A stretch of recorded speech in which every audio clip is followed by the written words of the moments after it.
साथियों नमस्कार, मैं दुर्गेश दुबे एक बार फिर से आप सभी लोगों का अपने चैनल में हार्दिक स्वागत करता हूं।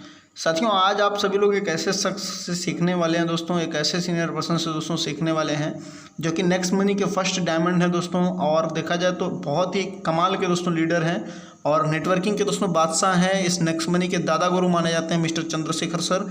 और दोस्तों वो आपको बताने वाले हैं क्लोजिंग को लेकर के, यानी कि दोस्तों अगर आप अपने कोई नए साथी नए पार्टनर को दोस्तों बिजनेस प्रेजेंटेशन दिखाते हैं तो किस तरीके से दोस्तों उनकी क्लोजिंग करें और कैसे दोस्तों बिजनेस में उनको कामयाबी के सफ़र तक लेकर के जाएं। तो आपने अगर अभी चैनल को सब्सक्राइब नहीं किया तो सब्सक्राइब करें। तो चलिए दोस्तों शुरू करते हैं। इसका पूरा लाभ आपको तभी मिलेगा जब आप पूरी वीडियो को अच्छी तरीक़ा से देखेंगे। बॉडी लैंग्वेज सही है, आपका गेटअप सही है, आप प्रेजेंटेबल हैं, तो आप फोन में वीडियो कॉलिंग से बात करें, वरना तो आप फिर फोन कॉल से बात कर सकते हैं। और दूसरी क्लोजिंग होती है फेस टू फेस, मतलब आमने सामने। जब हम ये जो क्लोजिंग है इसका timing is very important. The most important thing is timing. जैसे ही प्लान देखा उसके 5 मिनट के अंदर हमारा उसको कॉल चला जाना चाहिए।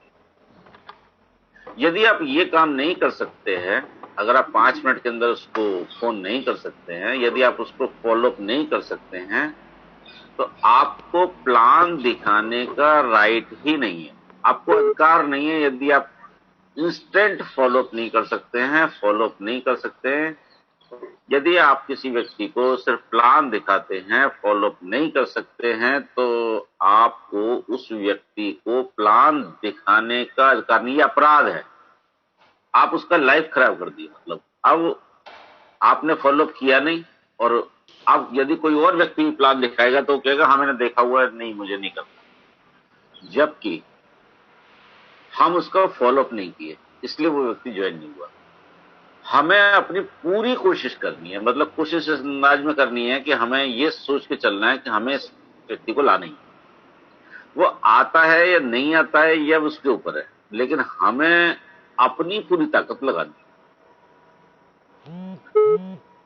जो सबसे बकवास क्वेश्चन जो हम पूछते हैं उससे, जो कि हमें कभी भी नहीं पूछना है, वो है कि आपको प्लान कैसा लगा। कभी भी नहीं पूछना है आपको प्लान कैसा लगा, कभी भी नहीं पूछना है कि आपका क्या निर्णय है, कभी भी नहीं पूछना है कि आप करोगे या नहीं करोगे, कभी भी नहीं पूछना है कि भाई साहब कैसा है ये। इस टाइप के जो बेहुदा सवाल हैं वो कभी भी प्लान दिखाने के बाद नहीं पूछना। तो फिर क्या पूछना है? सबसे पहला सवाल पूछना है कि क्या आपको प्लान समझ में आ गया। सबसे पहली लाइन जो पूछनी है, आपने जो ये सुना उसमें कोई चीज ऐसी तो नहीं है जो समझ में ना आई हो। जब आप ये कहते हैं समझ में आया कि नहीं आया, तो आप ये जानना चाह रहे हैं कि प्लान को उसने ढंग से सुन लिया या नहीं सुना। और आप ये कैसे पता लगाएं कि इसने प्लान ढंग से सुना है कि नहीं सुना है, क्योंकि कई बार क्या होता है कि आपने उसको वेबिनार पे बुला भी लिया, लेकिन वो दुकान पे है, या उसका कोई फोन आ गया, या वो घर पे किसी और मामले में मसरूफ है, या रास्ते में है। आपको सिर्फ लगता है कि वो प्रेजेंट है उस मीटिंग के अंदर, लेकिन उसने प्लान ढंग से सुना नहीं है। तो सबसे पहले तो आपको यही जानना है कि क्या ये आदमी को प्लान सुना है या नहीं सुना है। ये कैसे पता चले आपको, क्योंकि आप तो देख नहीं रहे थे। आपको उससे छोटे छोटे सवाल पूछने हैं। सबसे पहला सवाल पूछना है कि आपको प्लान समझ में आ गया क्या। अगर वो ईमानदार होगा, अगर वो सही होगा तो बोल देगा कि हाँ मुझे समझ में आ गया, या उसको कुछ समझ में नहीं आया होगा तो वो बोल देगा। दूसरा सवाल पूछना है आपको कि कंपनी जो देती है ना फर्स्ट लेवल पे, वो सबसे ज्यादा देती है। आपने गौर किया इस चीज पे? कितना देती है बताओ। आपने उससे सवाल पूछा कितना देती है बताओ फर्स्ट लेवल पे, तो अगर उसने सुना होगा तो बता देगा कि 300 रुपए देती है या 20% देती है, और नहीं सुना होगा तो फिर वो बता नहीं पाएगा। इसका मतलब फिर आप समझ जाना कि इस आदमी ने अभी प्लान देखा नहीं है, इसका फॉलोअप करने का कोई फायदा नहीं है, क्योंकि फॉलोअप तो उसी का किया जा सकता है जिसने प्लान देखा हो। अक्सर हमारे साथ समस्या ये आती है कि जो भी व्यक्ति होता है वो इतना सीरियस नहीं होता जितना आप होते हैं। वो 1 घंटे बैठ कर प्लान नहीं देखता। और जितने भी प्लान श्योर लोग हैं उनसे भी मेरी यही रिक्वेस्ट है कि ऐसा कोशिश करें कि 30 मिनट के अंदर प्लान हो जाए, क्योंकि हम नहीं चाहते कि वो जो नया व्यक्ति है वो बोर होकर के प्लान के बीच में से जाए। हालांकि ये बड़ा कठिन काम है, मैं भी 30 मिनट में प्लान नहीं दिखा पाता हूं, कोशिश कर रहा हूं, कोशिश लगातार करता रहता हूं कि प्लान को शॉर्ट कैसे किया जाए। तरह तरह से मैंने कई सारे लोगों के प्लान देखे हैं, कई सारे लोगों के प्लान को कॉपी करने की कोशिश करी है, तो उसमें कैसे वो प्लान 30 मिनट में आ जाए, क्योंकि जो प्लान मैंने डिजाइन किया तो वो तो 40-50 मिनट से कम में आता नहीं है। और जितना प्लान छोटा होता जाएगा उतना ही इफेक्टिव होता जाएगा। अब प्लान के बारे में समझ लीजिए कि जितना प्लान छोटा है उतना ही इफेक्टिव है। नए व्यक्ति को हमें पूरी रामायण सुनाने की जरूरत नहीं है, पूरा गीता महाभारत पुराण सुनाने की जरूरत नहीं है। उसको तो हम बिल्कुल मुद्दे की बात बताएं कि उसको क्या मिलेगा और क्या करना है, और ये आसान काम है और आप उसके साथ हैं, इतना ही उसको समझाना है। और ये बात 15-20-25 मिनट में हो जाती है। आपकी भूमिका भी बन जाती है, उसका प्लान भी हो जाता है। तो ये जो सबसे बेहतरीन प्लान मैं उसको मानता हूं जो 30 मिनट में होता है। जो 29 मिनट में हुआ वो और बेहतरीन है। मैं मतलब 25 मिनट तक का प्लान मैं सही मानता हूं। 25 मिनट के अंदर प्लान हो रहा है तो आपने सारी बातें भी बता दी होंगी तो प्लान भी हो गया। अब जैसे ही 30 मिनट से ऊपर प्लान होता है, मतलब 31 मिनट होता है, तो आप समझ लीजिए कि आपके उसको ज्वाइन होने की जो संभावना है ना 2% से गिर जाएगी। हर 1 मिनट से संभावना 2% से गिर जाएगी। मतलब अगर 32 मिनट में हुआ तो समझ लीजिए 4% तो आपने खराब कर दिया काम। अगर आपने 35 मिनट लिया तो समझिए 10% आपने काम खराब कर चुके हैं। अगर आपने प्लान दिखाने में 1 घंटा ले लिया, मतलब 30 मिनट एक्स्ट्रा ले लिया, मतलब 60% काम खराब कर चुके आप। अब इसके जो ज्वाइन होने की संभावना है 40% रहेगी। 60% तो आपने प्लान दिखाने में ही खत्म कर दिया। और कुछ कलाकार तो ऐसे होते हैं जो 1.5 2 घंटे तक प्लान दिखाते हैं, वहां पे संभावना आपने लगभग 0 कर दी। अब तो भगवान की कृपा ही हो तो वो ज्वाइन हो सकता है, उसकी बुद्धि बिल्कुल ही घूम जावे तो वो ज्वाइन हो सकता है। 2 घंटे का प्लान देखने के बाद कभी भी कोई आदमी ज्वाइन हो नहीं सकता। जब हम प्लान दिखाएं तो कभी भी उससे बहस ना करें। प्लान दिखाएं तो उसके सवालों के जवाब ना दें, उससे कहें कि लास्ट में हम बात करेंगे, पहले प्लान को एक बार में खत्म हो जाने दो, वरना प्लान बहुत लंबा हो जाएगा। तो अपना जो प्लान है वो 20-30 मिनट में खत्म करके आप उसके बाद सवाल जवाब लें। तो पहला सवाल आपने जो पूछा, क्या आपको बिजनेस समझ में आ गया, और दूसरा सवाल पूछा कि फर्स्ट लेवल पे कितना परसेंटेज आता है। तो उससे आपको ये टेस्ट हो जाएगा कि प्लान इसने सही से सुना या नहीं सुना। अब तीसरा सवाल, आपको नेक्स्ट मनी के इस प्लान के अंदर सबसे बढ़िया चीज क्या लगी, क्या पूछना है, सबसे बढ़िया क्या लगा। अब हम ये पूरा साइंटिफिक है पूरा, ये जो सवाल है इस सवाल के पीछे कई सारी चीजें छुपी हुई है। आपको ये बस ये सवाल ऐसे ही पूछना है, इसमें कोई कॉमा फुल स्टॉप बिंदी कुछ भी चेंज नहीं करना। आपको इस प्लान के अंदर सबसे अच्छा क्या लगा, जब आप ये पूछते हैं इस प्लान के अंदर सबसे अच्छा क्या लगा, तो आप उसके दिमाग को लगाते हैं इस प्लान के अंदर अच्छाई ढूंढने पर। लेकिन मूर्ख लोग पूछते हैं बता इस प्लान में क्या खराबी है, बता तू बता क्या खराबी है, बता बता क्या खराबी है। कोई खराबी नहीं है, मैं कह रहा हूं कोई खराबी नहीं, तू बता इसमें क्या खराबी है। अब मतलब आपने उसके दिमाग को किस काम पे लगाया, नेगेटिव काम पे लगाया, खराबी ढूंढने पे लगाया। जब खराबी ढूंढने पे लगाया तो वो ढूंढ ही लेगा खराबी, कुछ ना कुछ मिल ही जाएगी उसको, क्योंकि आपने उसको चैलेंज किया। पहली चीज तो चैलेंज किया है, और दूसरा उसके दिमाग को खुद इंस्ट्रक्शन दी है, इसको बोलते हैं आ बैल मुझे मार, क्योंकि आपने बैल को खुद instruction the, please come and hit me. आप खुद उसको बोल रहे हैं, बैल come on come on come on, hit me hit me hit me. Please please please don't do it, कभी भी ये मत करें।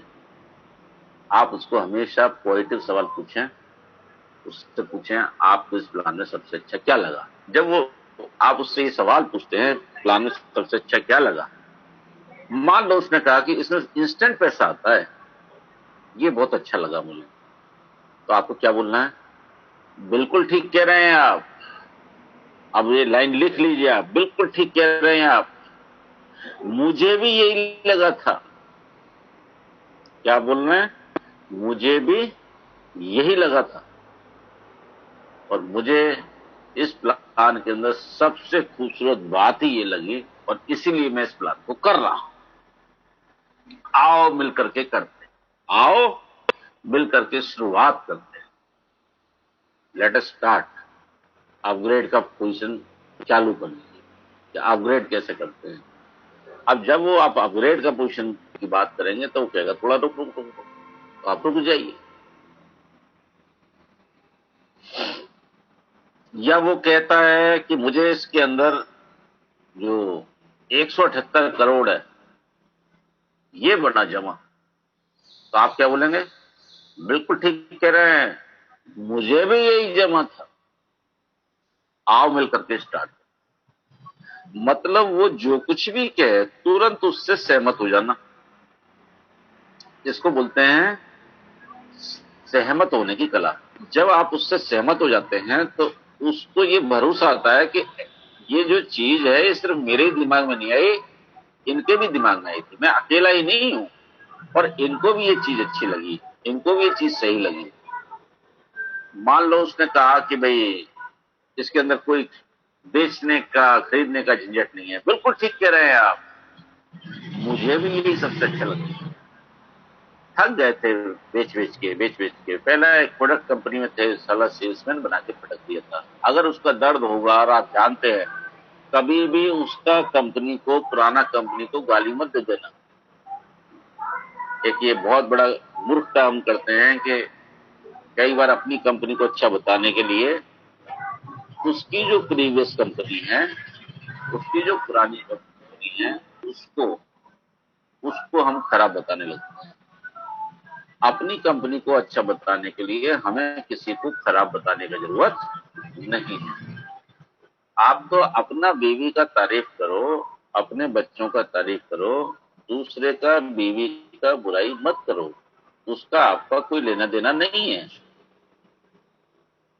वो करता है उसको करने दीजिए, उसको सुन लीजिए, उसमें भी आपको कोई सहयोग करने की जरूरत नहीं है। ये आपके लॉन्ग टर्म रिलेशन में काम आएगा, लॉन्ग टर्म रिलेशन में काम आएगा।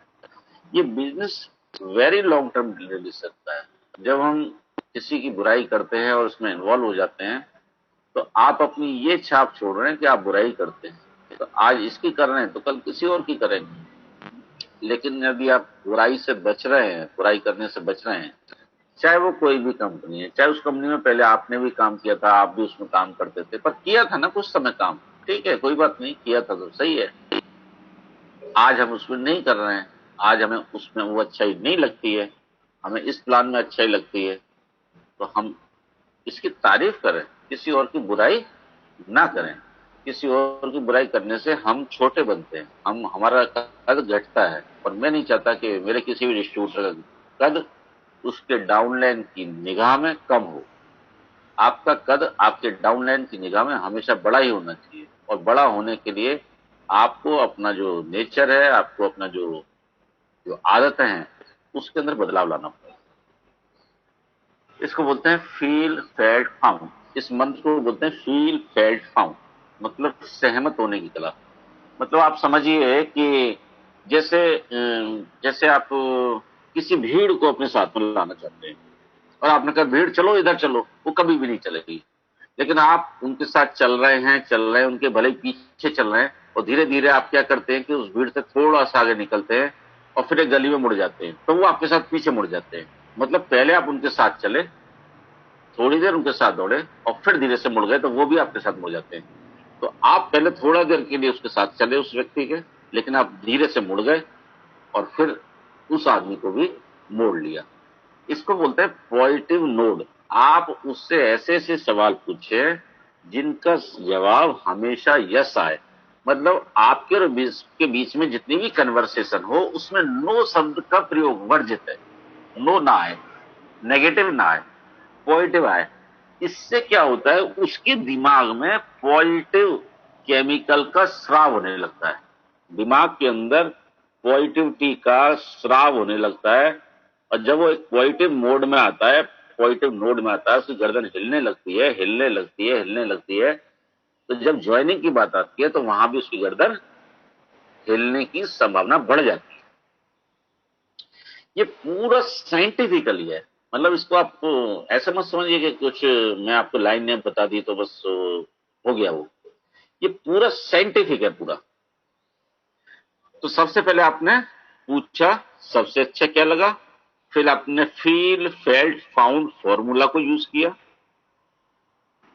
अब आपको जो चौथा जो तीर चलाना है, जो चौथा तीर है, वो है आपको ये बताना है कि इस बिजनेस में उसका अगर वो कुछ भी नहीं करता तो कोई भी लॉस नहीं हो सकता। आप उसको उसके दिमाग से ये डर निकाल रहे हो कि 1770 खोने का डर। आदमी को अभी लाखों करोड़ों आने की चिंता नहीं है, उसको अभी 1770 खोने का डर जो है वो खत्म करना पहला काम। उससे लाखों करोड़ों आएंगे ये उसकी चिंता नहीं है अभी। समझिए आप बात को। आदमी को अपनी जेब के 1770 खोने का डर ज्यादा है। इस डर को खत्म करना है। तो आप बताते हैं कि देखो ये सारे काम आप करते ही हैं और 1500 पॉइंट भी आपको मिल गए और फिर आप धीरे धीरे धीरे धीरे करके आप यहीं पे उसको बता देते हैं कि मान लो इस काम में आपको 6 महीने लगे, 1 साल लगे, आपने उसका माइंड मेकअप कर दिया। वरना तो वो पता है क्या कहेगा कि यार इसमें तो सिर्फ ये मोबाइल रिचार्ज ही होता है, डिश टीवी होता है, ये पॉइंट कब खत्म होंगे, इसमें तो बहुत टाइम लगेगा, फलाना होगा। तो आप उसको बताते हैं कि कोई एक्सपायरी डेट तो है नहीं, जब कभी होंगे। कुछ लोगों को टाइम लग जाता है जो ऑनलाइन परचेजिंग नहीं करते हैं या शॉपिंग नहीं करते हैं या जो अपना ज्यादा इनका फ्लाइट और ये बस बुकिंग नहीं करते हैं, तो थोड़ा सा टाइम लग जाता है। तो आप किसी और के भी मोबाइल रिचार्ज कर सकते हो, कुछ लोगों के कर दो तो आप अपना फटाफट उसको पॉइंट को खत्म कर सकते हो। इस तरीके से आप उसको ये समझाते हैं कि 1770 तो आपके जेब में ही आ गए, कहीं गए नहीं। अगर कुछ भी नहीं हुआ तो अभी लॉस नहीं है। जैसे ही आप उसके दिमाग का ये जो लॉक है, ये लॉक लगा रहता है, हुक में अटका रहता है उसका, ये हुक से फ्री करते हैं तो वो फिर तैरने लगता है। उसको लगता है कि हाँ लॉस तो नहीं है। अब यहां पे उसका दिमाग प्रॉफिट देखने पे आता है। समझिए आप। पर आपको लगेगा कि सब ये बात हमने नहीं बताई, फिर भी हमने कुछ लोगों का दिमाग प्रॉफिट पे ही होता है, लेकिन कुछ लोगों का, ज्यादातर लोगों का, 99% लोगों का दिमाग लॉस के ऊपर टिका होता है।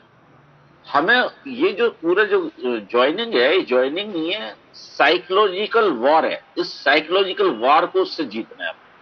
जो सामने वाला व्यक्ति है उसका जो दिमाग है उसको पूरा आपको जीत लेना है, उसका दिल को जीत लेना है। ये है फॉलोअप का मतलब। क्या आप उसका दिल जीत पाए, क्या आप उसका विश्वास जीत पाए? अगर नहीं जीत पाए तो ज्वाइनिंग नहीं आता, अगर जीत पाए तो हो पाता है। Very simple. अगर आपका प्लान देखने के बाद, आपसे फॉलोअप होने के बाद कोई आदमी आपको मना करता है, इसका मतलब ये है कि वो आपके ऊपर विश्वास नहीं करता। नेक्स्ट मनी नहीं, आपके ऊपर विश्वास नहीं। आप उसका विश्वास जीतने में नाकामयाब रहे। और विश्वास आप तब जीत पाते हैं जब आप सच्ची बात करेंगे, दिल से बात करेंगे। बहुत इंपॉर्टेंट, बहुत बता रहा हूं। अब इस पॉइंट पे आप उठना मत, हो सकता है 2-4 मिनट फालतू लगेगी मेरे को। इस बिजनेस के अंदर विश्वास कब जीत पाओगे आप? जब सही बात करोगे। झूठी बातें करोगे, गलत बातें करोगे, उसको फंदे में फंसाने की कोशिश करोगे, उसको मूर्ख बनाने की कोशिश करोगे, उसको ये सोचोगे कि ये बस मैं आज तो मुर्गी काट लूं, आज तो मैं इसको फंसा लूं। जब मन में भावना ये है, ये बात पकड़ लेता है, वो सामने वाला पकड़ लेता है। इसलिए बिल्कुल निर्मल हो जाओ, सच्चे हो जाओ, बिल्कुल सच्चे होकर के बात करो। अगर कुछ खराबी है तो उसको भी बता दो यार आप। कुछ कुछ बुराई नहीं है, कोई बुराई नहीं है, क्योंकि आज नहीं तो कल पता लगनी है उसको। आज नहीं तो कल पता लगनी है, तो फिर वो नाराज होगा, फिर वो ये होगा, परेशान होगा। ये सारा का सारा गेम आपका ट्रस्ट, आपका फेथ, आप उसका फेथ जीत पाए या नहीं, इसके ऊपर ही डिपेंड है। ज्वाइनिंग का मतलब वो आपको ट्रस्ट किया या नहीं किया, आप कितने लोगों का ट्रस्ट जीत पाए, ये है ज्वाइनिंग, बस और कुछ नहीं। हाँ, कुछ लोग अपवाद की बात नहीं करता, कुछ फालतू भी हो जाते हैं, कुछ बिना देखे हो जाते हैं, कुछ जबरदस्ती हो जाते हैं। लेकिन असली चीज यही है कि हम उसका विश्वास जीत पाए। पांचवा पॉइंट, टीएमएफ को मैच करना। उसका प्राइमरी मोटिवेशन फैक्टर जानो। जब हम उससे नो योर कस्टमर, जब हम उसको कस्टमर को अपने को जानते हैं, तब हम उसके जो पेन है, पेन एरियाज, इसकी इसका दुख क्या है कि ये अपने बेटे को पढ़ाई के लिए नहीं भेज पा रहा, या ये कार नहीं ले पा रहा, या ये अपना मकान नहीं बना पा रहा, या अपनी बेटी की शादी नहीं कर पा रहा, या ये अपना कर्जा नहीं चुका पा रहा, या ये अपनी वाइफ के लिए कभी एक मंगलसूत्र भी नहीं बनवा पा रहा, या ये अपने माँ बाप को कुछ सुख नहीं दे पा रहा, या ये अपनी जिंदगी से कुछ परेशान है, ये अपनी बाइक से परेशान है, ये अपनी वाइफ से परेशान है। इसकी जिंदगी में उतर, इसकी जिंदगी में थोड़ा सा उतर, इसको थोड़ा जान। जब इसको जानेगा तो इसके साथ दिल से जुड़ पाएगा। जब दिल से जुड़ पाएगा तो ये भी तेरे साथ जुड़ पाएगा। ये खेल जुड़ने जोड़ने का है, मतलब दिल से जुड़ने का। तो थोड़ा सा उसके बारे में जानो। जब हम उसके पर्सनल लाइफ में उतरते हैं, उसके बच्चों के बारे में पूछते हैं, उसके फैमिली के बारे में पूछते हैं, उसके पेन एरियाज के बारे में पूछते हैं, तो पीएम है प्राइमरी मोटिवेशन फैक्टर। इसको सबसे ज्यादा क्या चीज मोटिवेट करेगी, ये बात अगर आपको पता है, तो फिर आप उस पेन को इस प्लान के माध्यम से दूर होता हुआ सिद्ध करें। जैसे मान लो उसकी एक किस्त है, मान लो उसने एक कभी कार ली, उसकी एक 10,000 रुपये महीने की किस्त जाती है, जो उसके गले का फंदा पड़ी हुई है। आपने कहा अगर इस प्लान के अंदर तुमने थोड़ी मेहनत कर ली, साइड में टाइम निकाल लिया, मेरी बात सुन ली, समझ ली, मैं तेरे साथ में हूं, तो तेरी ये जो किस्त है ना, वो इससे जा सकती है। 3 से 6 महीने लगेंगे तेरे को 10,000 तक पहुंचने में, 3 से 6 महीने लगेंगे। कभी भी ये मत बोलना कि पहले महीने ही तो हो जाएगा, क्योंकि पहले महीने कई बार आपको बिजनेस समझ में नहीं आता, वो चीजों को नहीं समझता, इसलिए उसका वो टाइम खोटी हो जाता है, और वो सोचता है कि यार पहले महीने नहीं हुआ तो इसका मतलब होगा ही नहीं। आप पहले से बता के रखो 3 से 6 महीने में तेरी किस्त निकलने लग गई, तो मजा आएगा कि नहीं आएगा। तो बस फिर आप उसको बोलना कि भाई साहब जल्दी शुरू करो, जिससे अगले 3 महीने के अंदर किस्त इससे निकलने लग जाए। तो जब आपने उसका डर निकाल दिया, और अब आपने उसको उसका बेनिफिट समझाया। लोगों को अपने बेनिफिट में इंटरेस्ट है, आपके ज्वाइन होने में नहीं है, ना आपके प्लान में, ना आप में, किसी भी चीज में नहीं है। लोगों को खुद में इंटरेस्ट है, ये बात को समझ लो। लोगों को खुद में इंटरेस्ट है, आप में कोई इंटरेस्ट नहीं है, ना आपके प्लान में। बाढ़ में जाए नेक्स्ट महीने, बाढ़ में जाओ आप। लोगों को तो इसमें इंटरेस्ट है, मुझे क्या मिलेगा और मेरा कोई लॉस है या नहीं। उसको अपने फायदे में इंटरेस्ट है, आप उसको वही चीज दिखाओ, आप उसको वही बात बताओ। दोस्तों अभी मैंने 5 पॉइंट कवर किए हैं, अभी 6 पॉइंट होने। कल हम इसको करेंगे क्योंकि ये लंबा टॉपिक है, और मैं चाहता हूं कि इसको फिर मैं डिटेल में ही आपसे बात करूं। ये अभी हम बात कर रहे हैं इंस्टेंट क्लोजिंग की, उसके बाद में आऊंगा फॉलो अप पे, how to do follow up. अभी तो मैं क्लोजिंग के, इंस्टेंट क्लोजिंग के आपको पॉइंट दे रहा हूं, तुरंत जो हमें बात करनी है वो बता रहा हूं। तो इसी के साथ आज का दिन शुभ हो। आपको प्लान मीटिंग आइए 8:30 बजे प्रदीप शर्मा जी इसी आईडी पे प्लान लेते हैं, सेम 8:25 पे, और 10 बजे मानवेंद्र जी इसी आईडी प्लान लेते हैं। प्लान मीटिंग में आइए, प्लान मीटिंग में लाइए, अपने लोगों को लाइए, और फिर ये फॉलोअप और ये जो क्लोजिंग का फॉर्मूला लगाइए, इसको यूज करिए। Thank you very much, best of luck. जय हिंद, जय नेक्स्ट, जय फुरसुर। Thank you, have a good day, nice day.